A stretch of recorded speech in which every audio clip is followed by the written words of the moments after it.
God, let's see. Why don't you start? Since I really want to see the acting skills because I feel like the first But minute. it's not acting. This is me just being me. All right, so let's. What was the first thing you bought when you had money? When you started making real money? A car. Just a car? Yeah. Not any car. No, Rolex and a car. Rolex and a car. You regret that? Thankfully, not now, because I was able to course correct. But if I'd have kept on that path, yeah, I would have definitely regretted it. Like if you had 20 Rolexes. Yeah, exactly. I bought a Rolex, a woman's Rolex Oyster Perpetual, because I was so skinny. I was 16. My wrists were so little. I could only fit the ladies' Rolex. Like the man's Rolex looked too big on me. and then I got the CLK 320 Mercedes. Okay. What was that like? Was there a dollar amount attached to like, oh, I'm making real money now? Like, what was that? What was that number? No, because Or was it dude, like a contract-based thing? I started making some money 16 years old. You know, I'm making $4 or $5 grand a month. I'm thinking I'm rich. Yeah. You know what I mean? So I had no bills. I had lived at home with my mom still at that point. So I'm 16 years old. I have $5 grand. What do I do with it?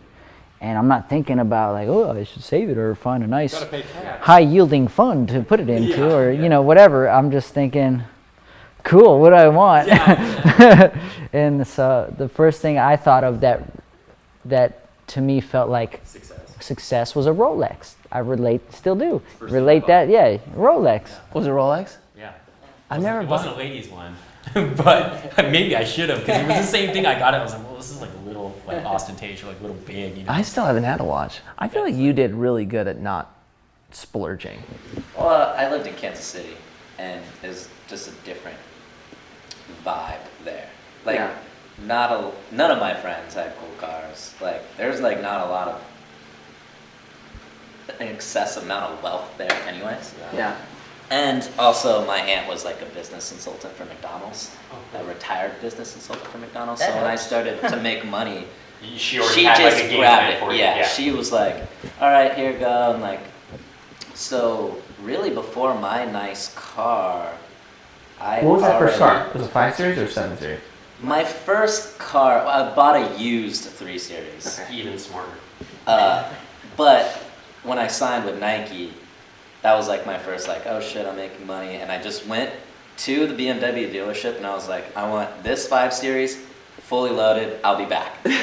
Like, just let me know. Like, I didn't even know what it was. I didn't know what I was just like, I want that. I want that. And they're like, what options? I was like, just All everything. Every option that you have. Like, and I didn't even like know about down payments or anything, and just came back and they're like, all right, well, we have to like make it and like ship it. It's gonna take 8 weeks. And I just came back and grabbed it and that was it. paid. Yeah, and then it was like $1,500 a month or something like that. And I like didn't even know.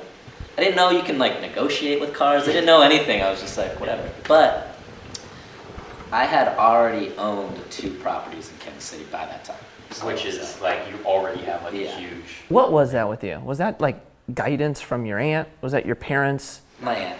Yeah. Yeah, my aunt was just like, you have money just sitting around a bank account, you might as well buy this house in Leavenworth, and so you and your mom have a spot. And I was like, okay, cool. Yeah, that makes sense. And then I wanted to get my own place, and she was like, well, you can afford to buy another place, a lot for yourself, and keep them both. And I was like, all right, yeah. So it was just her kind of selling things. But like how lucky you are to have somebody that like not only kind of had the foresight to do that, but was actually trustworthy. Because there's a lot of people that have that person that go, you gotta fuck with this. Yeah. And then, but it's just something to self-serve for them. And then all of a sudden you wake up and you go, oh, I thought we were investing, and like things go sideways really quick, you know? That's where I think, we were talking about this earlier, it's like people learn to make money, like, oh, we need to make money, right? But it's like, once you get it, then what do you do with it? And I think that's like such a big component that's missing for, even me, like I still learning stuff now. Like, man, I wish I would have known that, right? Idea, yeah. No, and that's where I think it's like, because it's not taught, whether it's in school or whatever, unless you have somebody in your life that's. Yeah, but I mean, even I feel like all of us had to learn through experience. Oh. You know, it's like, Mike, you made it to what, 9th grade? Yeah, dropped out 9th grade. Dropped out 9th grade. Sean was the same. Were you 10th? No way. You made it 10th grade, yeah. 10th grade. You know what I'm saying? It's like, and then we started skateboarding. So for us, it was like, dude, we just had to figure out. Yeah. No, but like, and it worked for you guys, right? But like, how many guys did the same thing? It doesn't work. And it like goes awry. Yeah, I mean, to Paul's like what he said, it's like, yeah, we made it out of that stage, and a lot of people don't. You know what I mean? A lot of people will buy these cars and spend this money, and then the contract goes away, and then they're stuck with this high For sure. payment. But for us, like, luckily, kept going long enough for us to grow out of it. And Sure. Gotta be thankful for that. I got lucky though. Because like what you just said, like I don't ever think this is gonna end. I got lucky where at some point my mind switched where it was still going up, still going good, and my mind switched from I don't think this is ever gonna end to how do I make sure this never ends? Yeah. And that's a trippy feeling when you're on such the offense and then you figure it out and you switch, even though the money stayed the same, but you're like, oh God, like I gotta figure this out. Yeah. Now I'm like scared to spend money in a way, you know? Taking that next step to figure that out personally and then to be able to like pass that along to somebody else. You have to execute it Yeah. and then be able to have somebody looking, like how many young kids Yeah. that are 14, 15, 16 are looking at you going, dude, Well, like I want to be him. Well, yeah, we never had.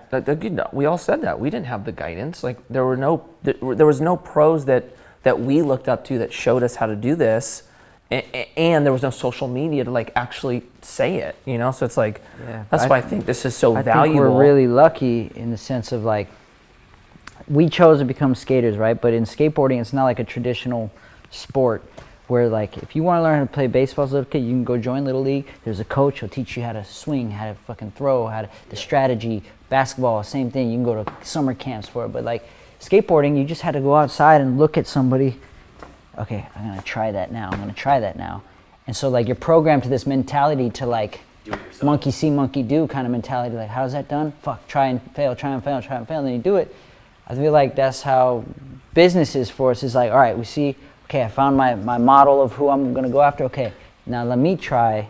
Okay, I'm gonna try this. No, it didn't work. Okay, and then it's just kind of, I feel like subconsciously the mentality we've got. Yeah, and it's funny too, I think the older you get, like you were talking about it with like the Mercedes and the Rolex and stuff, it's like starting to understand the difference between somebody that maybe has some money and somebody that's actually wealthy. And it's like all the real wealthy people that I know, maybe outside of LA, like you would never know those people had money. See, yeah, and I respect that. Me personally, I still like the flash and the glitz and the glamour, no doubt about it. What's you tell me now? What car you're gonna get? I want a Bentley Mulsanne.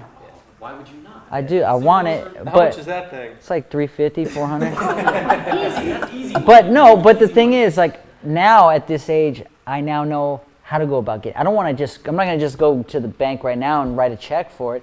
I want to make sure that I put a few Mulsannes in investments. Yeah, you have a house to park it in. Yes, so that all those investments are coming back, so that if I blow out another knee or if I just don't want to skate anymore, it doesn't matter. I don't have to turn it in. I don't have to sell it. I don't have to. It's just the money. I'm sending my money out there like soldiers in war, and I'm telling them to bring back more soldiers.